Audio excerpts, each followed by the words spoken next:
AF Consulting LLC. This is MLesson3 of basic programming using OpenOffice Calc. I might just point out from the first video that I made that what I've discovered is that if you're a programmer and your program is being used by other people, it will probably die unless you explain to those other people how to maintain it. And to do that, we need to understand how to program in a computer language. So that's what this is all about.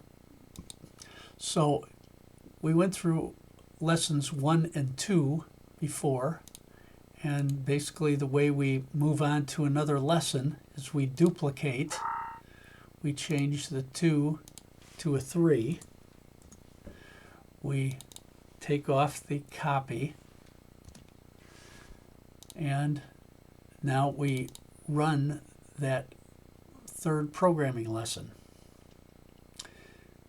If you recall, what this lesson did was start with the hello world in A7, and when we walked it, it walked the hello world to B7. So we're going to get a little more complicated now.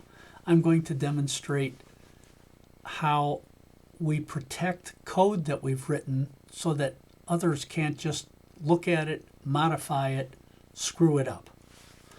So what's the first?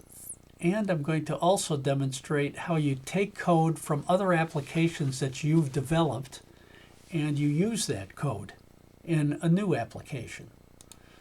So what we do right now is we go to OpenOffice Basic, and we notice right now we only have a standard module. And it has hello world, the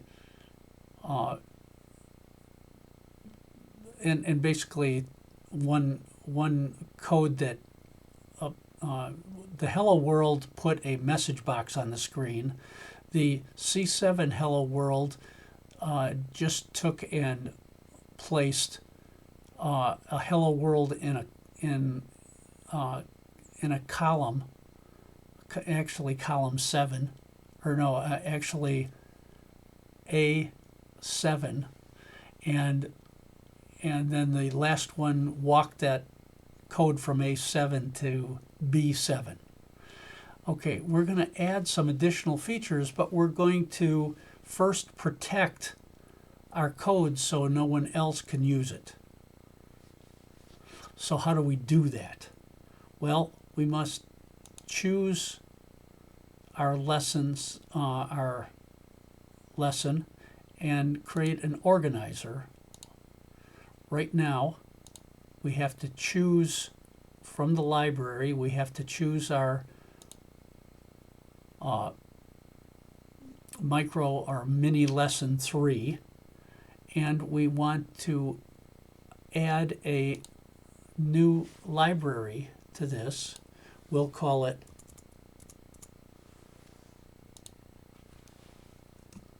my MP Lib 1 for our mini programming library 1. Once we've done that, we can also add a password to it. So I will place the password on here of MLesson,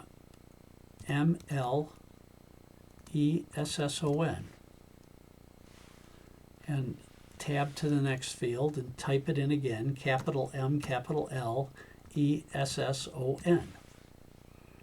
We click OK, and now there's a little key that shows up in the front of that, meaning it's now a protected library. So the next question is, how do we take everything that we had in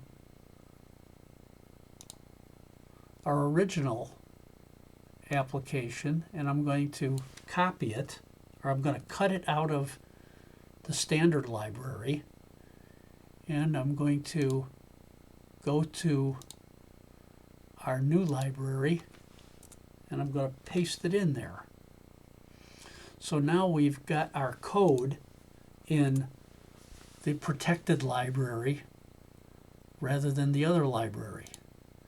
And now I'm going to add some disclaimers to the top so that we're protected from a legal point of view. So how would I do that? Well, I could go to my program lessons, launch that, go into the program lesson library, and I'm going to choose the top section here.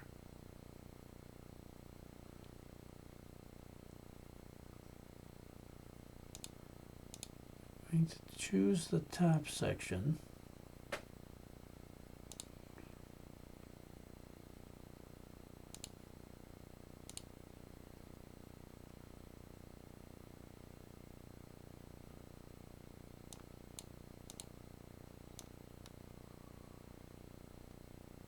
Through the main subroutine, and I'm going to copy it. And now I'm going to go to our program lesson library. I'm going to choose this top section that doesn't really have anything in it right now, and I'm going to paste. And since this was developed in 2024, the copyright is shown there. And I'm going to call this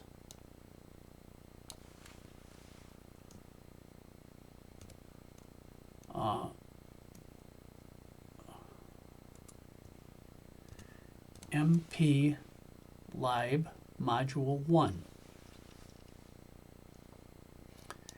And since today is the 15th, I'm going to change that date, last revised, to the 15th.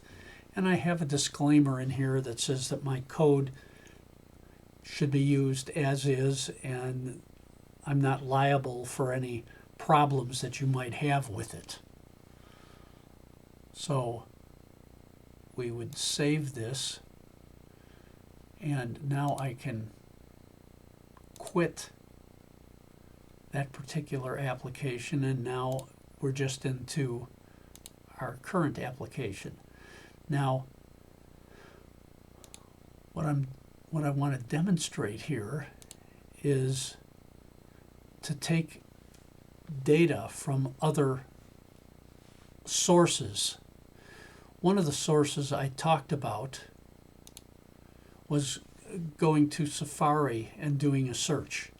But what I've run into is if you do a search to try to solve a problem, you may have to go through 10, 20, 30 entries before you'll find one that is short, concise, and works consistently. So most of the time, unless you're in for some grief, you're not going to want to use that approach. Okay, so the next thing we're going to do is we're going to go into one of the applications I developed was an application that finds where your file is actually running. So I'm going to open that. I'm going to go to Basic, and I'm going to open that routine. And here it has a startup routine, a window sizing routine, and a shutdown routine. Fairly simple. So I'm going to select each of those. I'm going to copy them. Notice that the shutdown routine is quite short, but you'll see what advantages it gives you. So we're going to jump over to our Lesson 3 library. We're going to go to the bottom. We're going to paste those 3.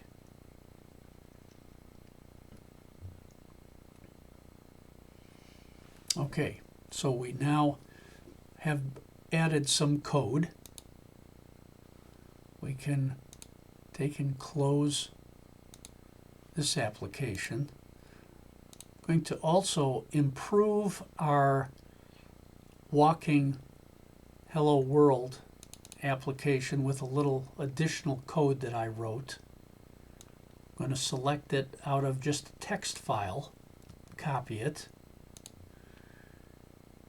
and we're going to go in, and then I'm going to close that. And now we're going to go into the walking routine, delete it, and paste in our new walking routine. And we're going to see how that routine works. However, there's a call in here for a delay, and I'm going to have to get that delay from another application. This is Al's Hello World. So I'm going to open that. And there's also some protect, unprotect routines in here.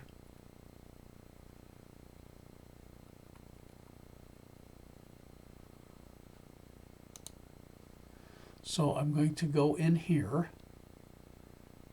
I'm going to go to Tools, Macros, Basic Library. There's the delay routine. I'm going to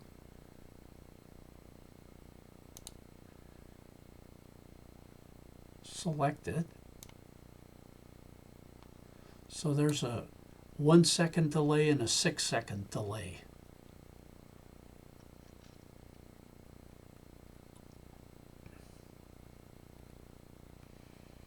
And there's some other routines in here, but we won't focus on those right now.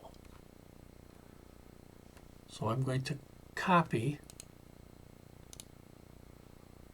using a right mouse click.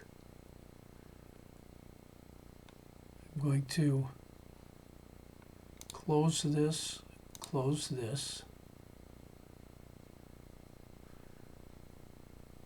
and I'm going to go to Tools, bring up our macro again.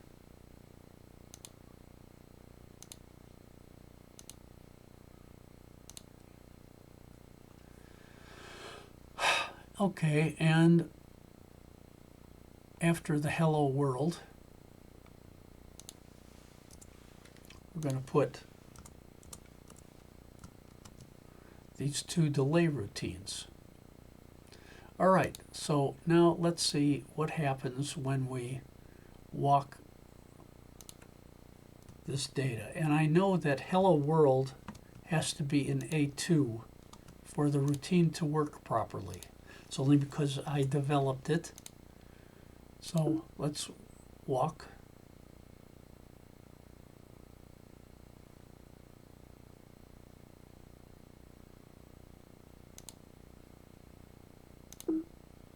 Okay, so now because we put these 2 routines not in the standard directory but in a protected directory, we have to re-establish the connections for each of them. Okay, so I remove Hello World from here. I go into our protected directory and I call the Hello World, assign, OK, and then I go into the walk routine, assign a macro, remove the one that's there,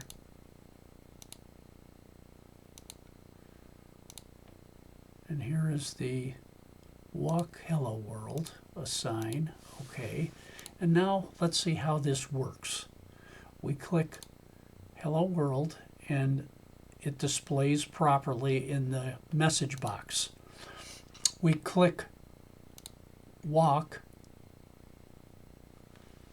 and now it's going to put not only a walking Hello World down or across, but actually on a diagonal. And you can see how that code works by just looking at my application. The other thing that this does is that when we close the application, it doesn't, even though we've made many changes, it doesn't ask us to save. It's because it's automatically handled for us in that shutdown routine. So, and when we, excuse me, and when we open our application now, it opens automatically. Okay, so how do we do this? How do we call these various applications? So let's take a look. We're going to go to Customize, and we're going to, when the document opens, we're going to run a macro, an event macro from here that's called Startup. And when the document is going to be closed, like you hit a Control Q to quit, then we're going to run another macro called the shutdown macro. I'm going to click OK. And now let's see what happens when we say we put some additional text in here.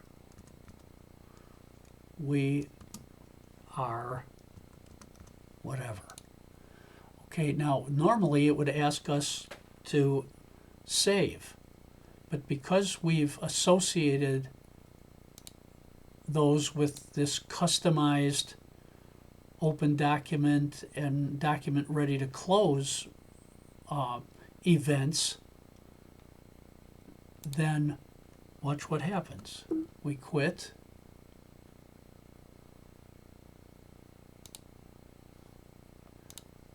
Let's just see if that works this time. Okay, now what this is doing is it's actually, when it opened, it actually opened to a different size.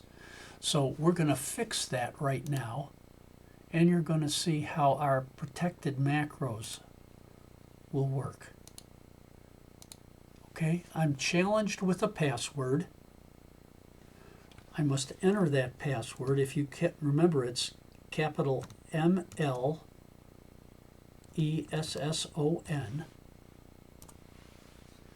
So now the module can be accessed. What's causing the size window here is sized to a window that's 800 wide, and I'm going to make that 400 wide, and with the height of only 300. And we'll have it jump to a little bit larger size and a little bit larger height, and then back to 400 by 300. Okay, so with this sizing window 1, we're going to save it. We're going to see what happens when we first quit. That works without an issue. And now you notice that the window has closed to a much smaller window. And since we had that routine that looks at file size, or where the file is located, we are told that the file that I'm running, if I look at this in this pop-down menu, I'm on Allen's Mini on a disk drive, user, admin, documents, desktop, DT24, program lesson, and here's the same information here, and I'll user, admin, documents, desktop 24, and program lessons is all there. So let's take and remove that document. Let's run Hello World. That runs properly. Let's run walk Hello World.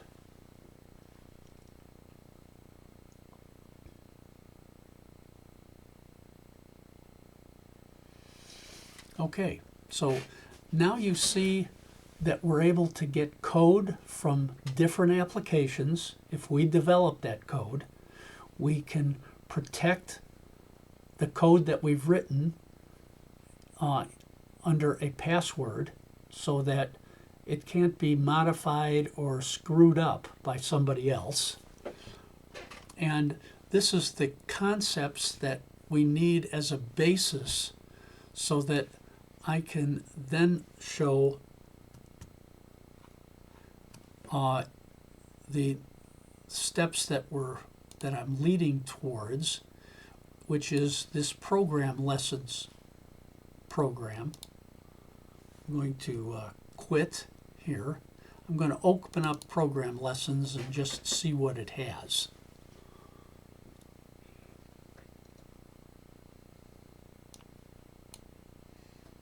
So program lessons here can do a series of things,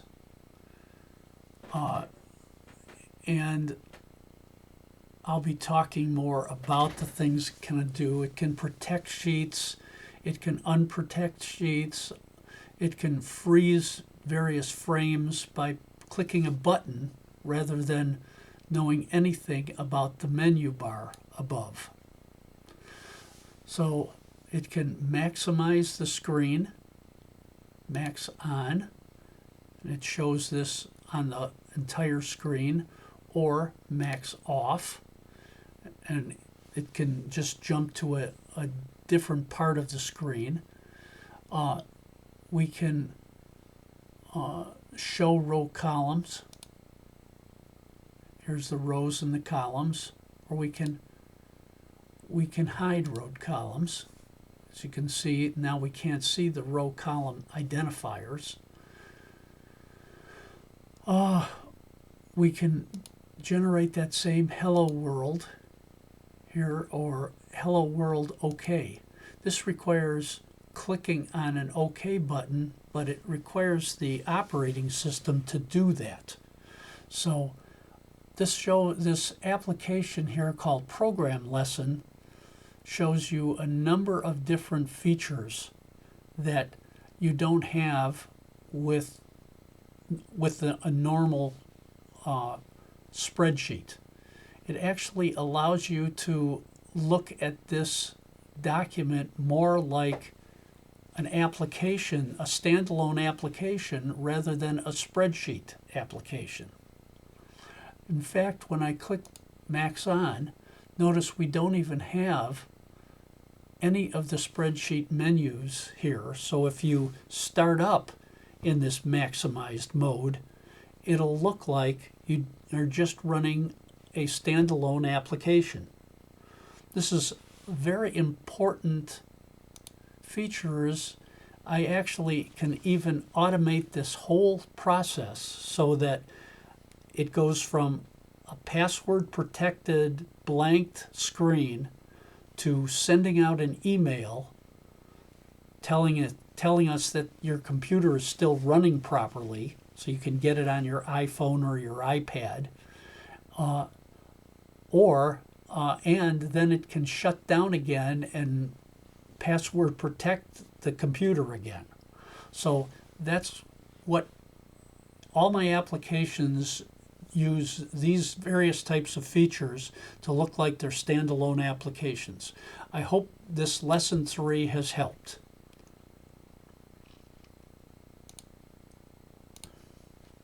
Okay, so I'm